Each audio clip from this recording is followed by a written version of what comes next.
যেমন আমার ভাগে 10টা বাড়ি পড়ছে, 100 ভোট আমার ভাগে বা 200 ভোট আমার ভাগে, আমার 24 ঘন্টা সাধনা থাকবে এই 200 ভোট কীভাবে কালেকশন করা যায়, কীভাবে আনা যায়। বাস লাগো তো লাগো, হাতে ধরি পাও ধরি। বিশ্বাস করেন আমার মেজাজ কি জানেন, আমার মেজাজ কি জানেন, যদি কোনো গরিব ঠেলাওয়ালা মেতরও বলে আমার পাও ধরলে আমি হাত পাকায় ভোট দেবো, আমি সবার সামনে তার পাও ধরতে পারি। আপনি বিশ্বাস করেন, আমার মনে এরকম, বিশ্বাস করেন। যদি একজন ঋষি কামার মজদুর মেতর আমাকে বলে যে আপনি যদি সবার সামনে পাও ধরতে পারেন তাহলে হাত পাকায় ভোট দেবো, আমি সবার সামনে তার পাও ধরতে রাজি আছি। কারণ আমি কাজ করি দিনের জন্য, কাজ দিনের জন্য। ইসলামের পক্ষে একটা ভোট আনা মানে দিনকে শক্তিশালী করা, নাকি ভুল বললাম ভাই? দিনকে শক্তিশালী করা। আমরা আগামীতে এক ভোট যুদ্ধে অবতীর্ণ হতে যাচ্ছি। এটা যুদ্ধ, মারাত্মক যুদ্ধ।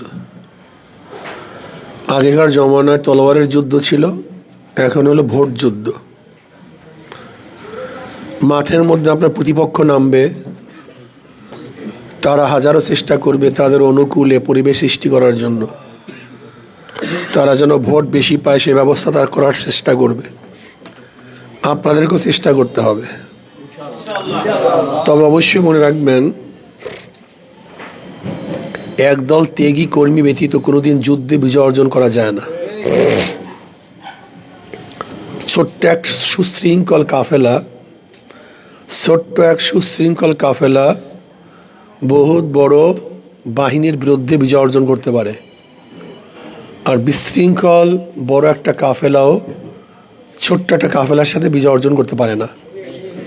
বদরের ময়দানে মুসলমানদের কাফেলা ছিল খুবই ছোট্ট, কিন্তু সুশৃঙ্খল ছিল, ত্যাগী ছিল। আর কাফেরদের পক্ষে বিশাল বাহিনী ছিল, কিন্তু মুসলমানদের সাথে পারে নাই, পরাজিত হয়েছে। মোহাম্মদ বিন কাসিম রহমতুল্লাহ আলাই মাত্র 5000 সৈন্য নিয়ে রাজা দাহিরের 1 লক্ষ সৈন্যের বিরুদ্ধে বিজয় অর্জন করছে এবং রাজা দাহিরকে হত্যা করেছে, মাত্র 5000 সৈন্য। তারেক বিন জিয়াদ রহমতুল্লাহ আলাই মাত্র 5000 সৈন্য নিয়ে স্পেনকে দখল করছে, এরা সুশৃঙ্খল ছিল। সুলতান মাহমুদ গজনবী রহমতুল্লাহ আলাই মাত্র 17 জন সৈন্য নিয়ে দিল্লি দখল করেছে। আমি কি বোঝাতে চাই, সুশৃঙ্খল ছোট্ট একটা কাফেলা বিশৃঙ্খল বহুত বড় কাফেলার বিরুদ্ধে বিজয় অর্জন করতে পারে। আপনারা যদি সুশৃঙ্খল হন, ত্যাগী হন, তাহলে আপনাদের অনেক কিছু করা সম্ভব। আর যদি ভোগী হন, আপনাদের কিছু করা সম্ভব না। ইসলামের যুগে সবাই ত্যাগী ছিল, কারণ যে ইসলামিক সংগঠন করবেন তাদের ত্যাগী হতে হবে। ত্যাগী, ত্যাগ সবচেয়ে দামি, ত্যাগের চেয়ে বড় দামি কোনো জিনিস নেই। যারা ত্যাগ করে তাই ওমর হয়, যারা ত্যাগ করে না তারা ওমর হতে পারে না।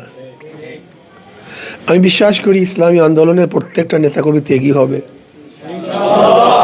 এরা ভোগী হবে না। কিন্তু যেহেতু আমরা পাশ্চাত্যদের সাথে মেলামেশা করি, পাশ্চাত্যের রাজনীতির সাথে আমাদের অনেকটা পরিচিতি আছে, এর জন্য পাশ্চাত্যবিদদের চরিত্র আমাদের মধ্যে কিছুটা হলো চলে আসছে, এটা অস্বীকার করার কিছু নেই। যেমন পাশ্চাত্য যারা রাজনীতি করে এরা ভোগী হয়, এইটা দাও সেইটা দাও, খরচ দাও, তমুক দাও তমুক দাও, খাওন দাও, বিরিয়ানি দাও, পেট্রোল দাও, গাড়ি দাও, পোস্টারের পয়সা দাও, পোস্টার লাগাবার পয়সা দাও, আসার পয়সা দাও, মানে খালি টাকা আর টাকা।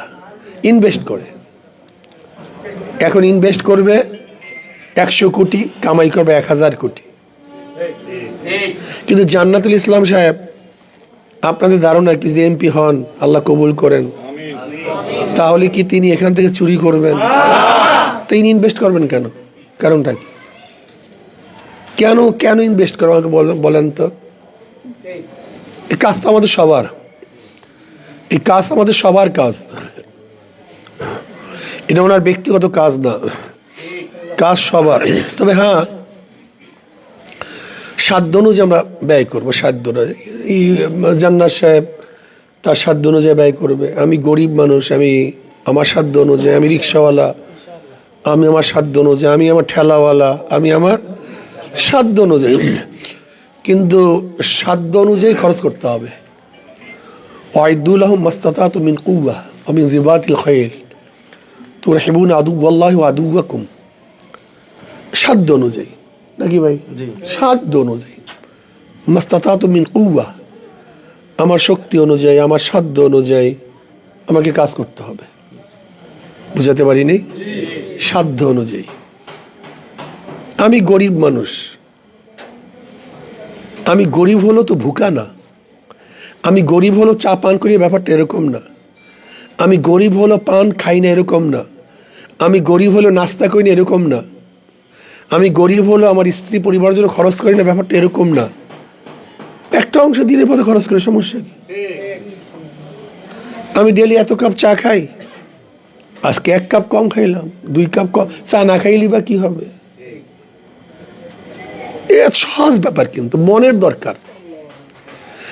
আমার টাকা নেই, একটু শ্রম দেই, কি রে ভাই, সমস্যা কি?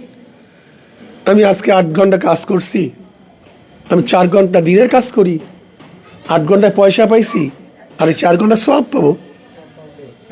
এতটুকু মেজাজ আসবে না কেন? 8 ঘন্টা কি পাইছি ভাই? টাকা পাইছি, আর 4 ঘন্টায় ন্যাক পাবো, বাস এতটুকু মেজাজ আনেন। আমি 4 ঘন্টা সময় ন্যাকের জন্য করি, 8 ঘন্টা পেটের জন্য করছি, 12 ঘন্টা পেটের জন্য করছি, 3 ঘন্টা একটু দিনের জন্য করি। সময়কে বন্টন করি, সময়কে ভাগ করি। যদি সময়কে ভাগ করতে পারেন, আপনার মধ্যে ক্লান্তি আসবে না, আপনি হয়রান হবেন না, পেরেশান হবেন না, আমাকে থমকে যাবেন না। যখন আপনার মধ্যে জজবা আসবে, এটা আমার কাজ, এই কাজটা অন্য কাউর না। আজকে মসজিদে নামাজ পড়ছি, মাদ্রাসার মসজিদে, এখানে ইমামতি করার বহুত লোক আছে, কিন্তু সবাই কি একসাথে ইমামতি করতে পারবে? একজনকে আমাদের সামনে দিতে হবে। আমরা সবাই ইক্তেদা করছি। ক্যান্ডিডেট হওয়ার মতো অনেক যোগ্য লোক আছে, সবাই কি ক্যান্ডিডেট হতে পারবে? আমাদের মধ্য থেকে জান্নাতুল ইসলামকে ক্যান্ডিডেট নির্ধারণ করছে, কিন্তু কাজটা আমার, এই কাজটা আমার, অন্য কারণ না। যখন কাজটাকে নিজের মনে করবেন, তখন আপনি স্পৃহা যত বাড়বে।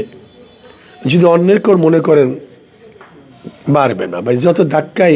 যতক্ষণ ধাক্কাবো সামনে, যতক্ষণ ধাক্কাবো ওখানে ব্রেক। আর যখন নিজের স্পৃহায় চলবেন, নিজের জরুরাতে, নিজের প্রয়োজনে, তখন আপনাকে কেউ থামাতে পারবে না।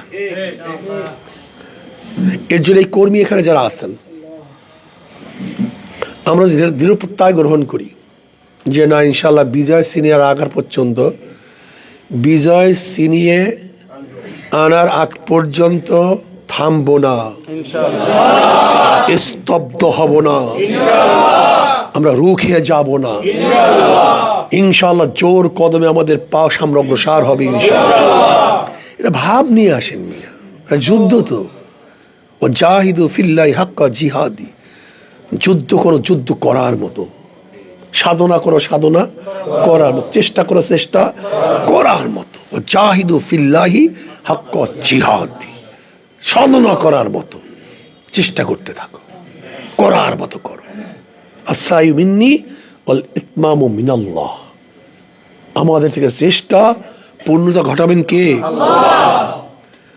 আর আমাদের হার বলতে কিছু নেই। ইসলামের মধ্যে হারার কোনো সাবজেক্ট নাই, মল্লে শহীদ বাজলে গাজী। আমরা যতক্ষণ সময় দেব, নগদ আল্লাহ পাক নেক লিখতে থাকবে, নগদ। কোনো বাকি ঝুঁকির কাজ আল্লাহর কাছে নেই, কোনো বাকি ঝুঁকি নেই, বা সাথে সাথে নেক লিখবেন ফেরেশতারা, যতক্ষণ সময় দেন। এই মেজাজ মাথার মধ্যে আনতে হবে। এই মেজাজ নিয়ে সুশৃঙ্খলভাবে একে অপরের সাথে পরামর্শের ভিত্তিতে ভাগ ভাগ করে যদি আমরা কাজ করি, অবশ্যই ইনশাল্লাহ বিজয় আসবে। এর জন্য আমাদের চেষ্টা থাকবে, যেমন আমার ভাগে 10টা বাড়ি পড়ছে, 100 ভোট আমার ভাগে বা 200 ভোট আমার ভাগে। আমার 24 ঘন্টা সাধনা থাকবে এই 200 ভোট কীভাবে কালেকশন করা যায়, কীভাবে আনা যায়। বাস লাগো তো লাগো, হাতে ধরি পাও ধরি। বিশ্বাস করেন, আমার মেজাজ কি জানেন? আমার মেজাজ কি জানেন? যদি কোনো গরিব ঠেলাওয়ালা মেতরও বলে আমার পাও ধরলে আমি হাত পাকায় ভোট দেবো, আমি সবার সামনে তার পাও ধরতে পারি। আপনি বিশ্বাস করেন, আমার মনে এরকম, বিশ্বাস করেন, যদি একজন ঋষি, কামার, মজদুর, মেতন আমাকে বলে যে আপনি যদি সবাই সামনে পাও ধরতে পারেন তো আমি হাত পাকে ভোট দেব, আমি সবাই সামনে তার পাও ধরতে রাজি আছি। কারণ আমি কাজ করি দিনের জন্য, কাজ দিনের জন্য। ইসলামের পক্ষে একটা ভোট আনা মানে দিনকে শক্তিশালী করা, নাকি ভুল বললাম ভাই? দিনকে শক্তিশালী করা। তা আমার কথা হয়েছে আপনার কেন ত্যাগ করবেন না? কেন? কারণটা কি? এই যে আমরা বয়ানে বলি, তুমি যদি বলো আমি পাও ধরলে হুজুর নামাজ পড়ব, নামাজ আর কাজা করবো না, আপনাদের সমাজের সামনে পাও ধরতে পারি, এটা কি মনে করেন মিথ্যা কথা বলি নাকি? না, এটা ধোকাবাজি করি নাকি? এটা অরিজিনাল। যদি কেউ বলে হুজুর আমি নামাজ পড়বো আমার পাও ধরলে, 100 বার পায়ে ধরতে রাজি আসছি, সমস্যা কি? সমস্যাটা কি? দিনের জন্য নবী আলাইহিস সালাতু এত কষ্ট করছেন, এত গালি খেয়েছেন, এত রক্ত ঝরাইছেন, দেশ ত্যাগ করছেন, হীন কোনো অপবাদ নেই যা তাকে দেওয়া হয়নি। সাহাবারা এত সাধনা করছেন, আল্লাহর ওলিরা এত চেষ্টা করছেন, তা আমরা কেন পারবো না? কি হয়েছেটা কি আমাদের? হ্যাঁ, কি পারবো না? ইনশাআল্লাহ আমরা 100 বার পারতে হবে, 100 বার, 100 বার। ওয়াতাআওয়ানু আলাল বিররি ওয়াত তাকওয়া ওয়া লা তাআওয়ানু আলাল ইসমি ওয়াল উদওয়ান। আমরা নেকের কাজে সাহায্য সহযোগিতা করব, গুনার কাজে সাহায্য সহযোগিতা করব ইনশাআল্লাহ। হাত পাকার অবস্থা খুবই ভালো। দাওয়াত দিতে থাকেন, দাওয়াতের মাধ্যমে যদিও ত্রুটি থাকে, এই ত্রুটি থাকবে না, ভালো হয়ে যাবেন, ত্রুটি মুক্ত হয়ে যাবেন। দুর্বল থাকলে সবল হয়ে যাবেন, শক্তিশালী হয়ে যাবেন দাওয়াতের মাধ্যমে। আজকের থেকে ইনশাআল্লাহ যার যা কিছু আছে, ফানফিরু সেকালাও ও ফানফিরু সেকালাও ও খেফাফা, হালকা অবস্থায় শক্তিশালী অবস্থায় নেমে পড়ো, নামিয়া যাও। তোমার দুর্বল অবস্থায়, তোমার শক্তিশালী অবস্থায় নামিয়া পড়ো দিনের পথে। কি কথা ঠিক না? আসুন আল্লাহ পাক আমাকে এবং আমাদের সবাইকে দিন অনুযায়ী কাজ করার তৌফিক দান করুন।